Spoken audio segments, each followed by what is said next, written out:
মোমো খাইতে কিন্তু অনেক মজা লাগে, কিন্তু বানাইতে গেলে জীবনটাকে অনেকটা সময় হারাই যায়। আর এই সমস্যার সমাধান করছে একটা ভাইরাল মোমো, যেটা আজকে আমি বানাইয়া ট্রাই করছিলাম। আজকে আর বেশি কথা বাড়াইতাম না, পক করতাম না, লো সুজা রেসিপি চাই। ফার্স্টে চিকেনটা ভিজিয়ে রেখে একবারে পিস পিস ছোট ছোট করে খাটি লইছি। সেকেন্ডের লাগে নিজেরে কষাই মনে হয়, খুবই যত্ন সহকারে পিস পিস ছোট ছোট ছোট চিকেনের পিস ব্লেন্ডারের জারো লই নিলাম। এই ব্লেন্ডারটা আছিল 1961 সালে, জানি না এই ব্লেন্ডার দিয়ে চিকেন কিমা ওইব কিনা। তার বাদেও এক বুক আশা ভরসা লইয়া ব্লেন্ডার জারোর মাঝে চিকেন কিমা করার লাগি প্রস্তুতি নিলাম। দেখানি ব্লেন্ডারের জারোর ডাকনার মাঝে কস্টিপ মারা, আসলে এইগু কত সালের আমার নিজেরও মনে নাই। আরো হইল সেই ব্লেন্ডারের বিখ্যাত মেশিন।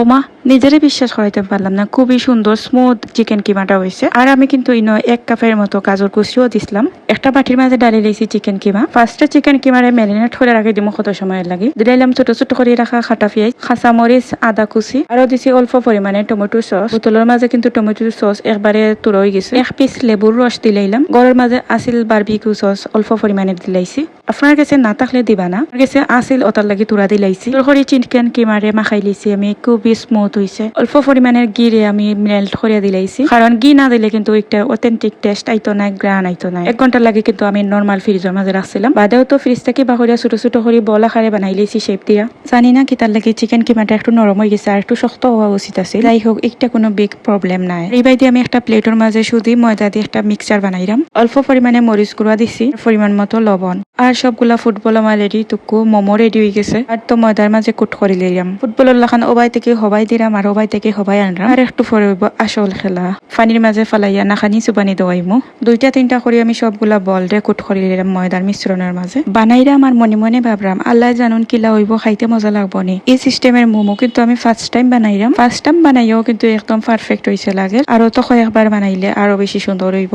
বলে কিন্তু ময়দার মাঝে কুট করা বাদে পানির মাঝে নাখানি চুবানি দিলাম। যত সময় পর্যন্ত বিশ্বাস হইল না নিজের এই মোমো রেডি হয়েছে। একবার পানির মাঝে চুবাইরাম, আর একবার ময়দার মাঝে কুট করলাম। আমি প্রায় 4 থেকে 5 বারের মতো ময়দার কুট করছি, আবার পানির মাঝে চুবাইছি। যত বেশি পানির মাঝে চুবানি হইব, তত বেশি বারের আবরণটা পুরো হইব, রুটির মতো গাঢ় হইব। বাদেও তো আমি পানির মাঝে স্টিম করে লিমো। ফার্স্টে তো আমি একটা দিছি, দিয়া দেখলাম যে পানির মাঝে গুলিয়া যায় কিনা আস্তা থাকে। বাদে দেখি পানির মাঝে সারা বাদে একবারে শক্ত হয়ে যায়। ও একটা করে সকলটি বল দিলাইছি। 10 মিনিট পর্যন্ত আমি জাল করছি, একবারে শক্ত পারফেক্ট মোমো হয়েছে আলহামদুলিল্লাহ। আমি একটা সস বানাইছিলাম সরিষা তেল আর রসুন দিয়া। সরিষা তেলের মাঝে রসুন দিয়ে লাল করে বাজে দিয়েছি। অল্প পরিমাণ টমেটোর সস আর একটা মেয়োনিজ বানাইছিলাম। মেয়োনিজের ভিডিও কিন্তু পেজও দেওয়া আছে। মোমো কিন্তু আমি সস দিয়ে মেয়োনিজ দিয়ে লাগাইয়া খাই। ফার্স্ট টাইম ইজি ভাবে মোমো বানাইয়া অত সুন্দর হইব, পারফেক্ট হইব আমি কল্পনাও করছি না। যতটুকু হয়েছে আলহামদুলিল্লাহ, খাইতেও কিন্তু খুবই মজা আছে। এখন মনে হইল যে ইজি ভাবে শর্টকাট মোমো বানাইলে প্রত্যেক দিন বানাইমু।